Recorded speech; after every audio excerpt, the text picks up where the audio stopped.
you boys and girls on the YouTubes? This is I, the 41, and guess who? Hey, ma'ams. Guess who's driving as usual? That's right. Get out and vote. Yes, we voted. Go vote. If you are interested in keeping the economy, you know, out of the doldrums and perhaps jobs and you know, would like to keep a little bit of your hard-earned tax money, you better go vote. And I would never tell you who to vote for, Republican. But you know, either that or you can go vote for the screamy, cry baby, little tantrum throwing commies. Well, that's up to you. Yeah, that crap bunch. All right, whatever. Control? I don't want to bring politics in, right? Yeah, okay. Well, I did. So End of whatever. that. Okay, yeah, okay. Anyway, well, it's pretty important. Get your butt out and vote. Hey, I got a chance. I'm going to a doctor's appointment, so I had to bathe and all that stupid stuff. Oh, I already bathed last year. I had to do it again.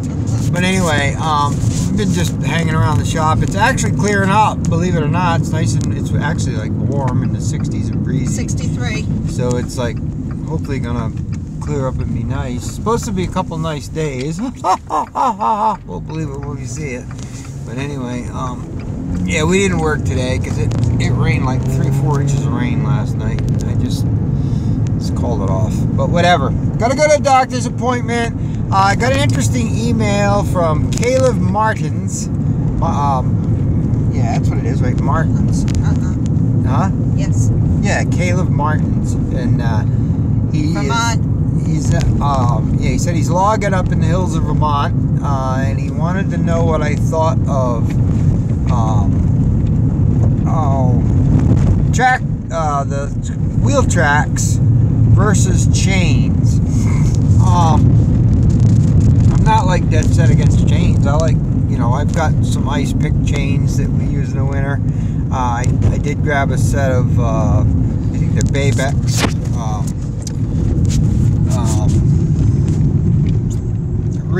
ring chains, bear paws, whatever you want to call them, ring chains.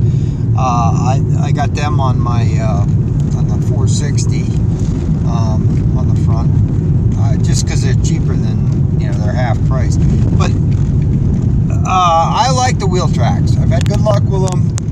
We're running the Clark ones, which are foreign made. I get those from stalls. I've been buying them from stalls out in eastern Pennsylvania. Stall Supply. They're good people for anything, you know, chainsaw, bars, chains, consumables, and whatever. Cable chokers. They can sell everything. It's a full-on logging shop. But stalls, you can find them on the interwebs there. But anyway, I think the last set I got now. I don't, you know, I'm not going to price now. But I think the last set I got was $7,500 or $7,700. Those are 30.5 32s. I do like them. It's a lot of money, but for a grapple skidder, now Caleb, if you're running cable skidders, you know, it might be a little different situation where you're not running quite as often in and out. With grapple skidders, you know, they very seldomly stop. I mean, especially on our bigger 748s and stuff. I mean, they're constantly going from a fellow buncher to the landing. So the things never stop. They're not, you know, you're not idling while you're unhooking chokers and cutting up by hand and, you know, cutting a drag in the woods. These things constantly run, you know. So we have been getting, on an average, I would say, I think you get about twice as long, maybe a little bit better than that, out of a set of tracks. So money-wise, they're pretty comparable, and I say that because you can get a cheaper set of chains, you know, for $1,800 or a couple $1,000. But I've literally bought some of them Ching Chang Chong chains, and they have, I mean, one oil change, and I got them wore out. You know, 200 or 300 hours, and they're destroyed.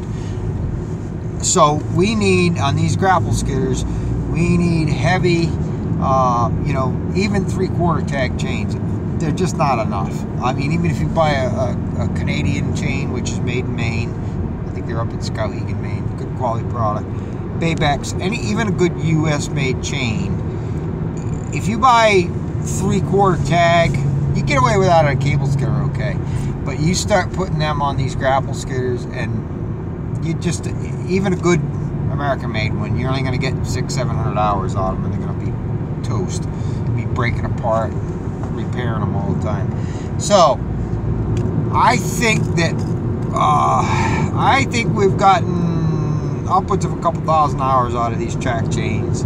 And of course, that depends a little bit on whether it's, you know, abrasive, you know, sandier, grittier, rockier soil, or, you know, black dirt, you know, that you're running in, which is pretty constantly changing on job to job. So I would say you probably average 2,000 hours of hard running on them, which is probably double the life of chains. So if you want to have a chain that lasts half as long, you know, you're going to need to run 7/8 or 1-inch tag chain. So you start buying those for, you know, 30.5s, and you're going to be $3,300. So if you could get a little bit more than twice the life out of the wheel track, I think you're going to be further ahead financially. You know, you're going to get a little bit more longevity. Plus, you're not going to be changing them out as often. Maintenance is pretty easy. They come with, when you buy a new set, they come with a set of jacks. So you just stick the, they just got a rod on either end, and you stick that through. They got a keeper pin. You stick it through the side link, and you screw them down. We use, you know, the electric impacts. Screw them down.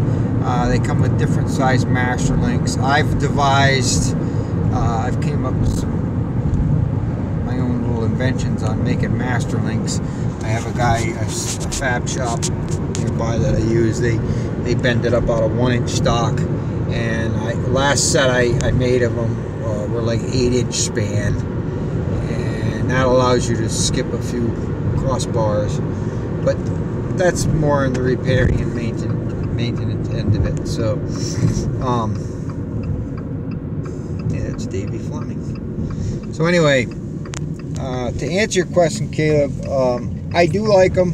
I think they're pretty economical to run. They perform well. The only issue I have, you got to keep them tight, which isn't always easy. You know, it's like anything else, right? Time, and you jump on, you run.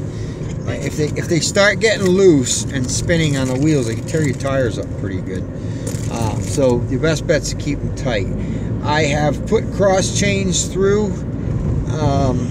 Like burn a hole in the rim and put a big heavy cross chain through.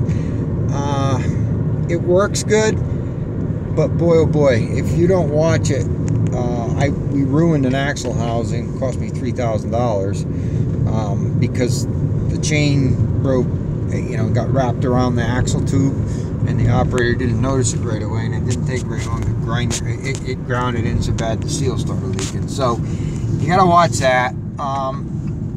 But that was kind of our own stupid fault, whatever. So, no, I like them. They perform very well.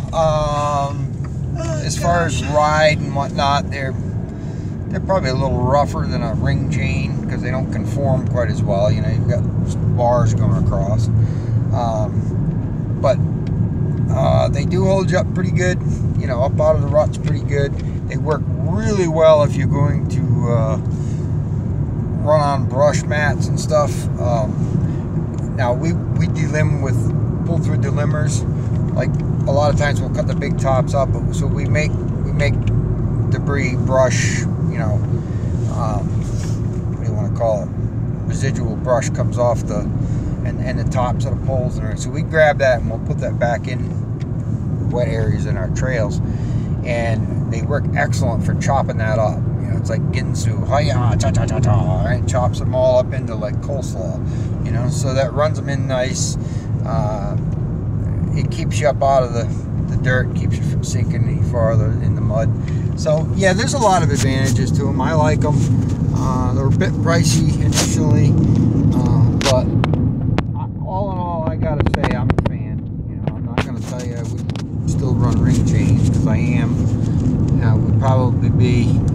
money's been tight, so you know, last time I just didn't have the money for a set of ring. I just grabbed a set of chains quick, and they're all right. You know, I got like 7/8 tag ring, but they were like $3,000 or $3,200. So by the time you spend that, you know, on a couple sets of chains, you could have a set of tracks. So I hope that helps, Caleb. I think you'd like them if you tried them.